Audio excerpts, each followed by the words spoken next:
This is Awake In from Counseling in Schools, where we share our voice on the potential and possibilities, challenges, and celebrations of children, families, and staff in New York City schools. Awake In is conversations about commitment to the emotional and social growth of children so they can thrive in school and succeed in life. Welcome in. Hey everyone, this is your host, Kat Potts, and welcome back to Awaken. Today I am with my favorite, Kevin Dahill-Fuchel. How are you? Great, Kat. Great to see you. And so today I'm really excited. We haven't talked in a little bit, but this is a really important topic, and I'm glad we're here to talk about it. We're going to be talking about sort of the stigma behind counseling and kind of the fears that some parents or even teachers or kids can have around what does that look like for the future? What if I'm labeled? That sort of taboo that still can exist, and how that sort of stops people, in a school environment from getting the help they need, and what that can kind of look like, short term and long term. Yeah, real important topic.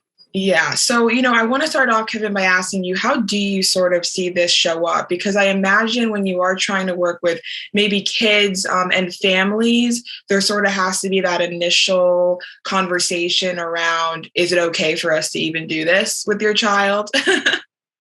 Yeah, absolutely. And this is one of those topics too, Kate, that really brings into focus the cultural context in which we're working.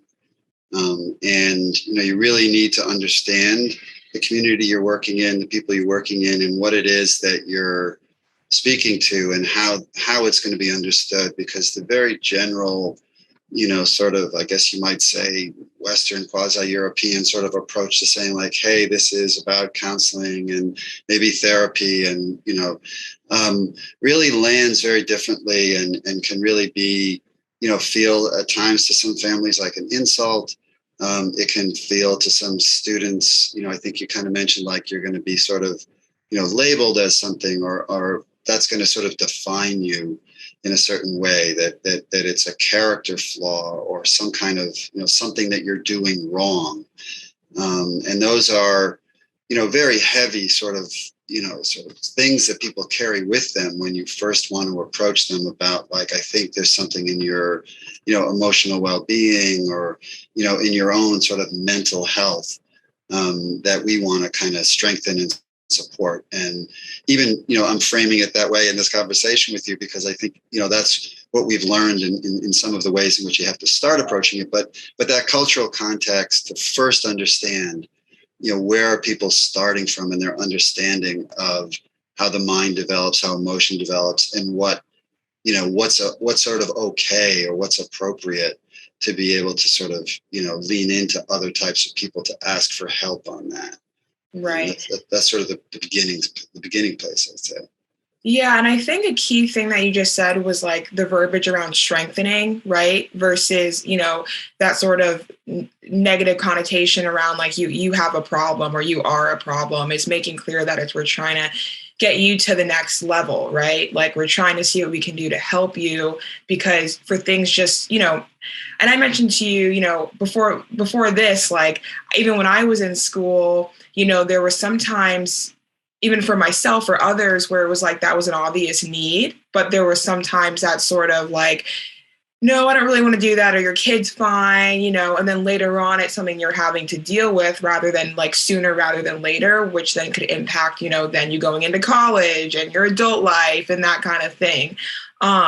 So I think it's like that verbiage, right? As opposed to approaching a family or a student, like, we're noticing this, bad thing, right? Or that you have this problem. Exactly.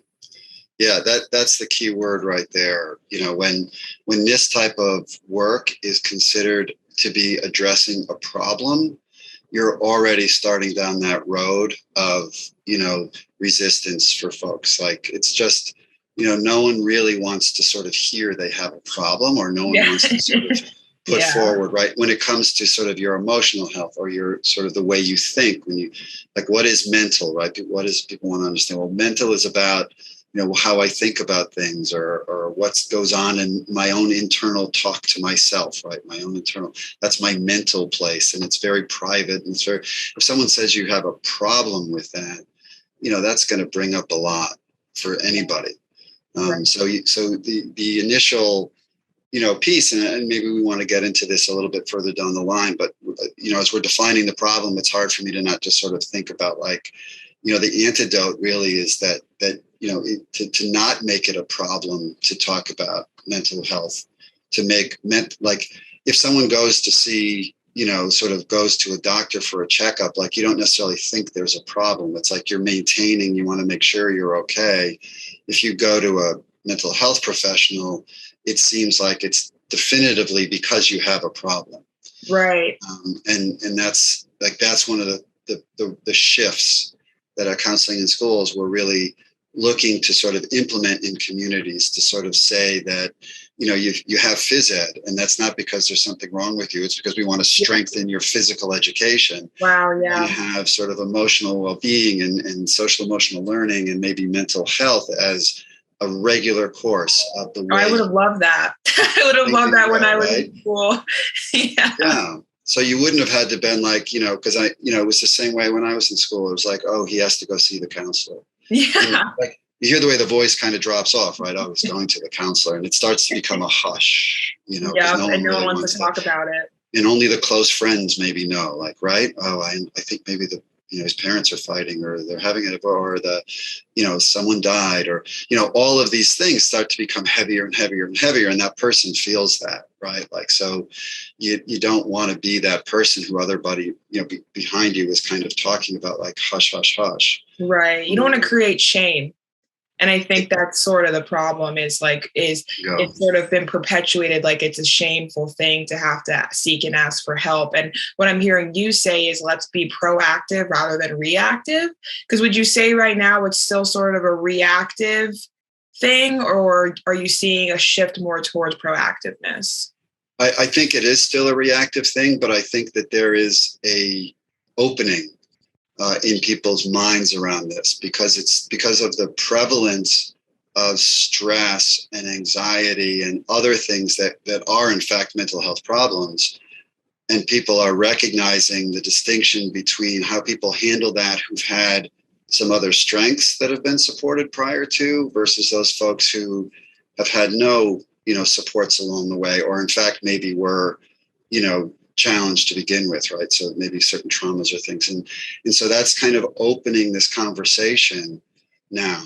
I would be wrong to say the shift has occurred. Yeah. But I think there's an opportunity, and that's why this dialogue that we're having right now is one that I hope folks, pay attention to, because I think this is that conversation to have with your school community, with your own community, like with your family, like to really destigmatize and start to normalize, because you're using the word shame is just so resonant for what needs to be sort of taken away from this. And that's really a huge obstacle to folks. Right. No, and I've seen it, like I said, I've had like 3 different therapists in my life. And I remember one time somebody was telling me like, oh, I'm going to see a therapist. And they were like whispering it. And I was like, it's okay. I've had like 3, and then like, her whole demeanor changed. And it's just in that shift of trying to normalize that for people. And again, taking away that shame and hopefully getting into a direction where it's like, more proactive, or it is a class or whatever, however we can like implement it into schools where, I think about it all the time. Like I said, where I'll be driving down the road and I'm like, wow, the mindset that I have now, I wish I could have learned about this, 10, 15 years ago and been able to work through things differently. And things would have also felt less intense, I think, because, in school, middle school, high school, things feel so deep. That's right. Yeah, it's never going to end, right? Like this is always going to be the way things are. And if it's sort of, a bleak and dark outlook, like there's never, the light at the end of the tunnel when you're at that age group. It's just going to stay that way.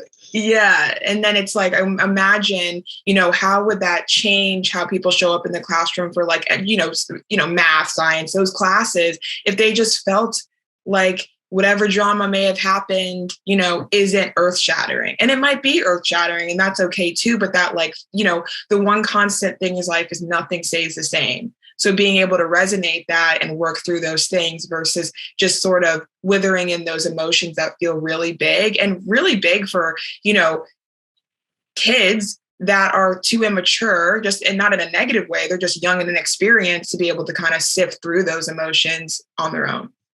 Yeah, and the isolation is the thing that kind of helps it grow and feel bigger, right? Like, yeah. I'm the only one going through this, or I can't talk about it, or if I talk about it, maybe I'm being disloyal to my family, or maybe I'm revealing something about myself that people are going to make fun of me, and certainly the self-consciousness of a tween and a teen is significant for them. And so, if it is just normalized within the context of school, then and you were able to remove that element, then that connects you back to the shame that you mentioned before, right? So if you're no longer feeling isolated, if you're feeling accepted or able to sort of be clear about like what you're experiencing and be accepted along with that, it goes a long way. Now the challenge that one might be facing doesn't mean that it's, eliminated. Like there are real, let's say a grief process or, a disruption in your home life or a routine of something outside of school. I mean, those things are going to be hard to adjust to. I'm not suggesting that removes that, but it does remove some of the, the shame and the isolation, and allows you to sort of shift as a child to sort of maybe leave that in one place and be more present to your peers, more present to the learning environment.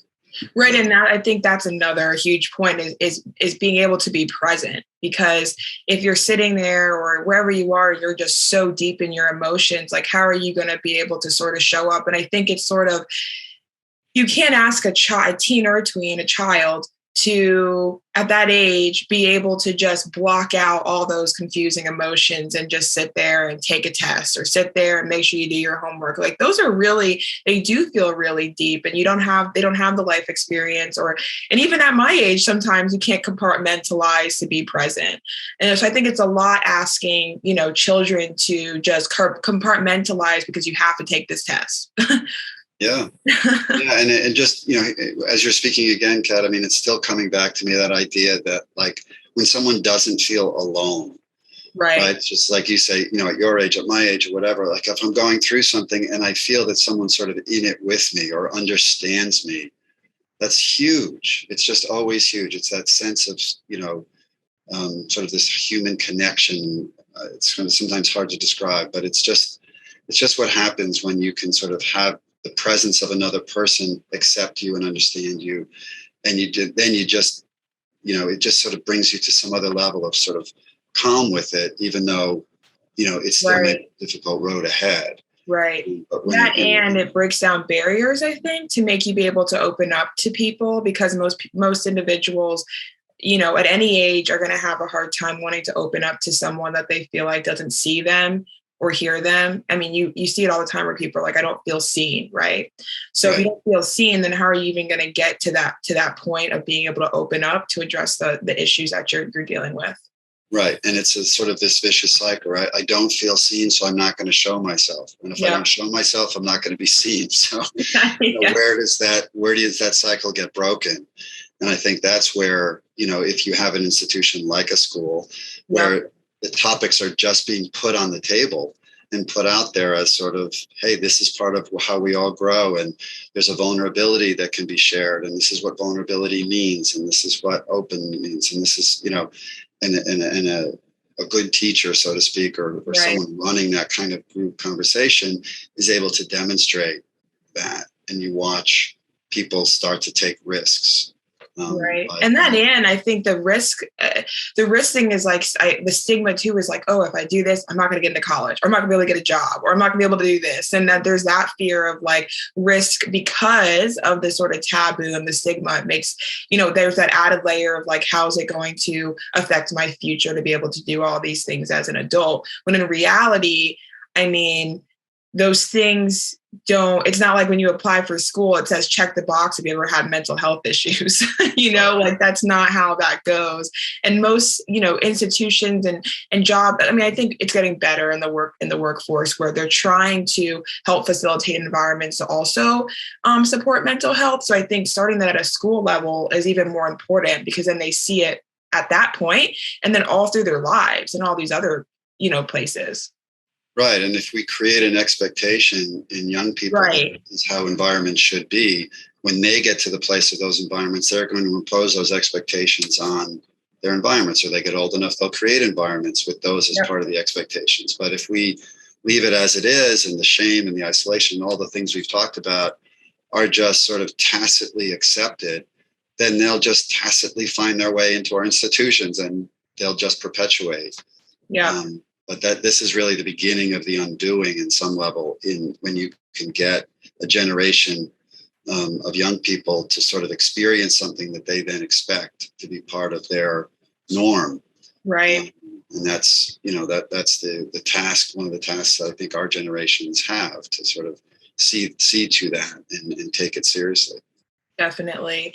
And now I have a question for you, Kevin. I'm curious about the relationship and how counseling in schools kind of works with, 'cause I imagine there's three buckets. There's the student, there's the family, and then the teacher, right? And then of course the counselor. So that's four. But just what does the relationship look like between those three? Because I'm thinking that, in terms of like, you mentioned earlier, worried about my family, what are they going to think if I do this? Am I going to get in trouble? I imagine that the relationship between those three, the teacher, the student, and the counselor, right? How Mm-hmm. important that is, and what does that look like? Yeah, I And the mean, family.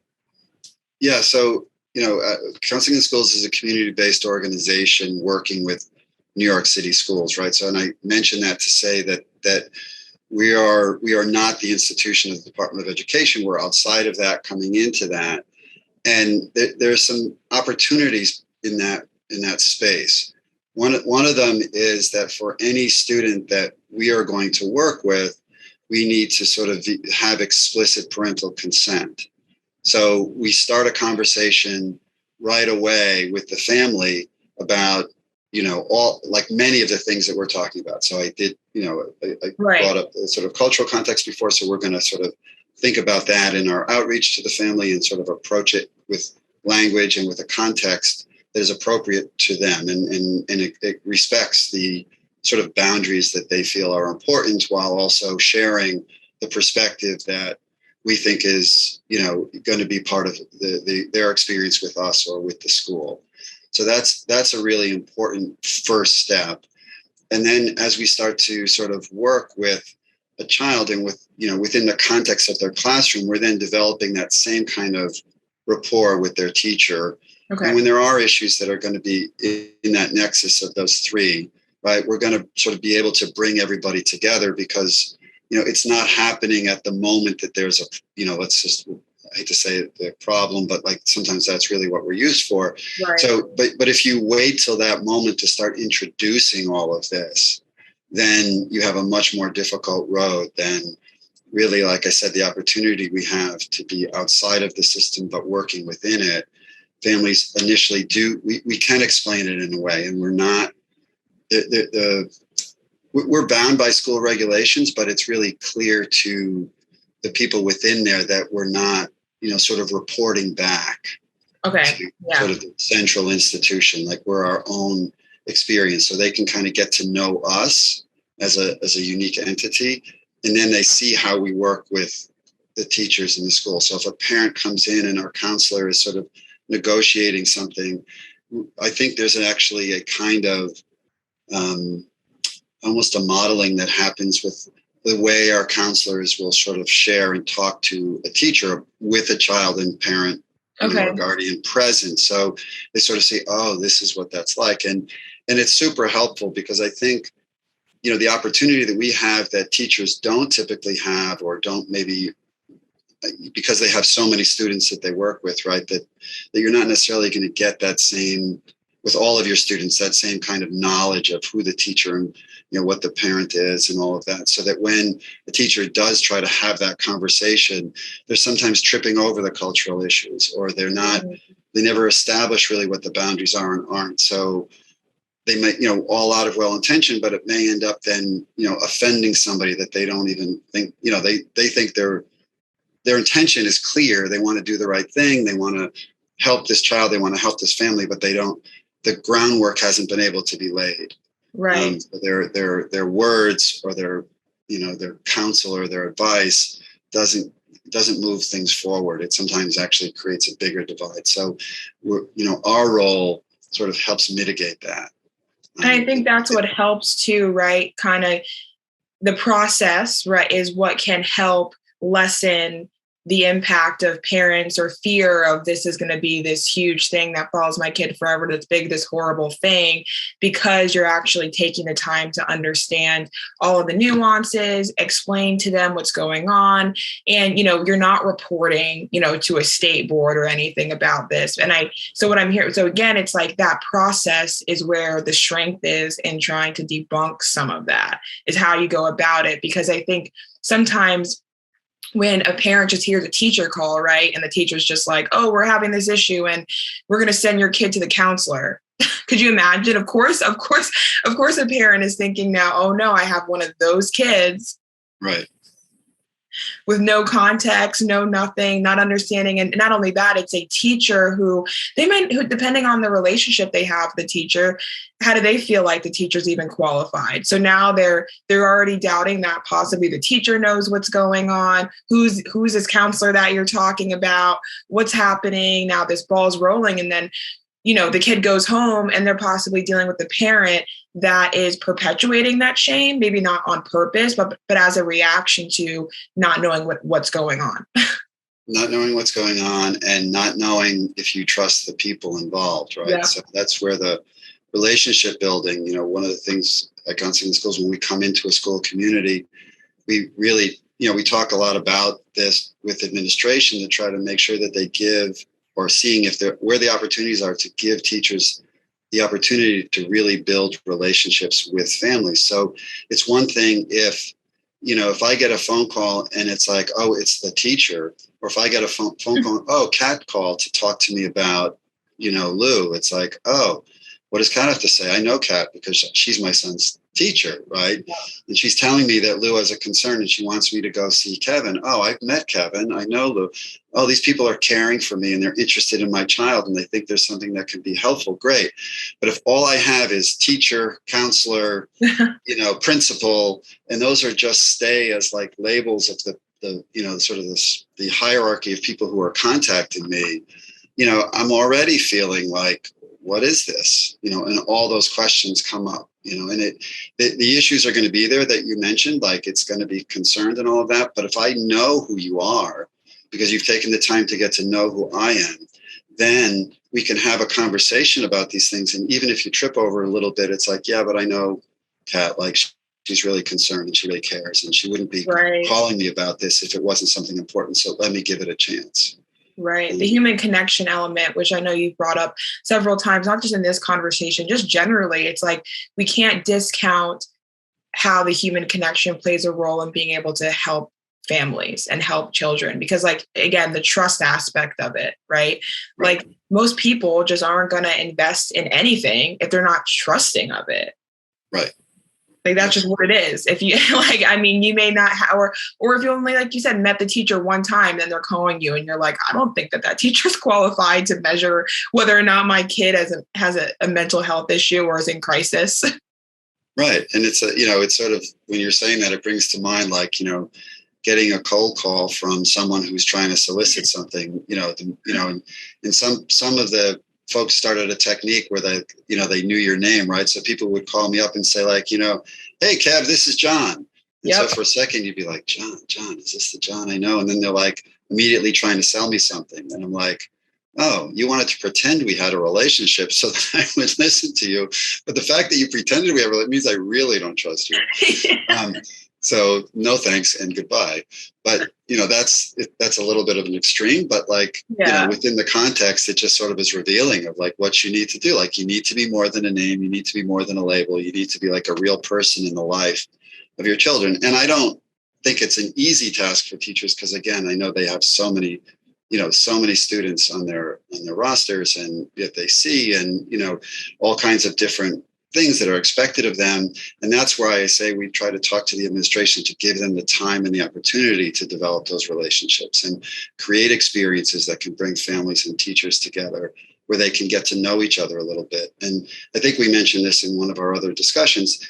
for a little bit, that was one of the silver linings on COVID, when parents and teachers were talking over medium like we're talking now, and there were more opportunities for teachers to sort of see parents in their own environment, and have parents see the teachers as more of a help, because they were reaching out in their time of need in a different kind of conversation. And the pressure on like all of the tests and all of the stuff was a little bit more removed. Right. And that created some opportunity. And now that everybody's back in school for the better part of this year, you worry that things start to sort of shift back. Yeah, and we talked about that too. Like, we don't want to revert or regress to where we were before, because like the pandemic in itself showed again how important that human connection is, and all the things that just, are highlighted when you are isolated. And sometimes, for the pandemic, we were not expecting that, right? Nobody was expecting that at all. So it's just like things like that happen every day. The unexpected happen every day. Something impacts a child every day or a family every day. So it can't just be these like huge events to get people to think differently briefly. It has to turn into like a habit. And I think, integrating some sort of mental health classes or whatever it is into the school agenda, like into the year agenda, I think is a great place to start, because if it's, like you said, implemented in the beginning in school and then they see it throughout their whole life, then that just helps chip away at that stigma. But I think that integration partnered with that partnership with counseling in schools can help us get to that point. And then it will maybe be a little less daunting for teachers, because now there's a process, there's a system. It's not just them. It's right. This is what I have all these kids. We put this in place. We work with counseling in schools. They can help mitigate this and take some of that burden off, rather than just always being in this reactive place, which that is hard if you're one teacher and have 20 students that need help.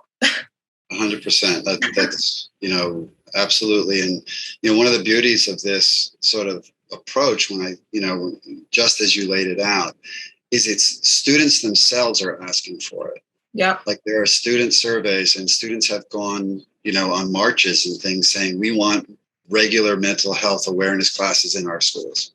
Like it's not, it's coming from both directions. It's coming from folks like myself who have been doing this work for a long time, but it's also coming from the students themselves when they're at an age of awareness around this, right? We're seeing this in certain middle schools and high schools, at all across the spectrum of New York City schools too. We're talking about your test-in schools and your other schools that are opt-in or whatever. These are, coming in across the board. So it always feels like now we're on the right track when, we're not, like we're hearing the need from the actual folks who are going to be experiencing whatever the supports we put in place are. Right. And we're thinking along the same lines. Yeah, they're asking for it. It's a needed thing. Now, how can we put it all together and move forward? And of course, it's not going to be like happen overnight. But I think at this point, there's definitely opportunity for it to be capitalized on rather than regressing to these old ways. And I think it's really important that that's prioritized right now. Because right now is the time. After everything that's happened the past couple of years, this is the time. Absolutely. And, pendulums swing in both directions. So we're trying to make sure we swing as far as we can in the direction that we're talking about right now. Yeah. So, folks listening or interested, it's like, speaking to city council folks or speaking to school board folks or whatever, like, keeping this on, it's top on the list right now, but we've got to keep talking about it and not be like, oh, relieved that it's on the top of those folks' list and they're thinking about it now.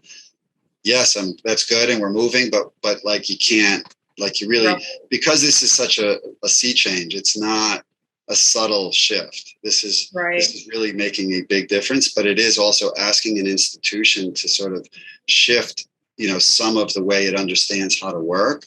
And institutions don't change, like you said, Kat, overnight or, easily or quickly.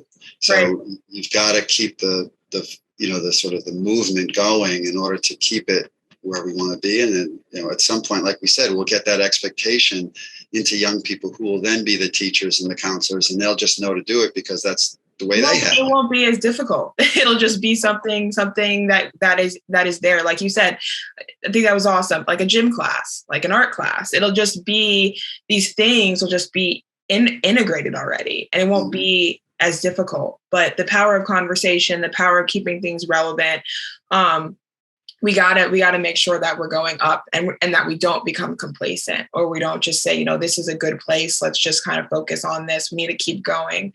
It's much bigger than even just one state. It needs to be all over the whole country and beyond. And I think if there's examples of, for example, counseling in schools doing it, you know what I mean? It can be implemented anywhere. People can see that it's useful. It can, you know what I mean? Kind of pioneer that.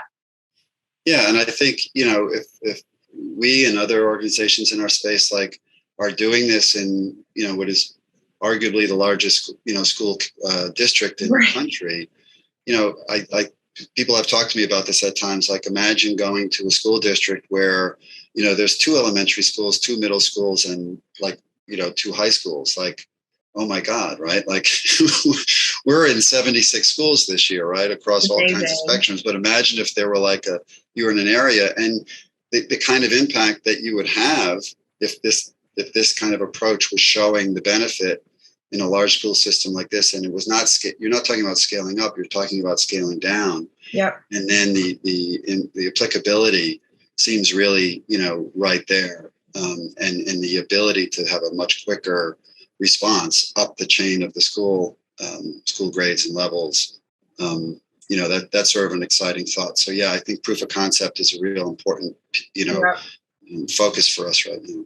Yeah, and I think counseling in schools are definitely trailblazers for that. So I'm looking forward to having more conversations with you, Kevin, and talking more about this, because again, no better time than the present for us to keep this relevant and going. Absolutely. And I think you understand it so well, and you sort of articulate it so well. And I think people will really, latch on and keep, hopefully continue to join us in our dialogue. Yes, I hope so. It's been a pleasure as always, Kevin. Everyone, again, I'm your host, Kat Potts, Kevin Dahill-Fuchel, and we look forward to another discussion next time. See you later, everybody. Thanks for joining us, and a special thanks to our subscribers. Consider becoming one today. Counseling in Schools is able to provide comprehensive services throughout New York City partner schools with your generous donations. Learn more about how you can be part of the journey as we promote healing and inspire hope in children by visiting counselinginschools.org.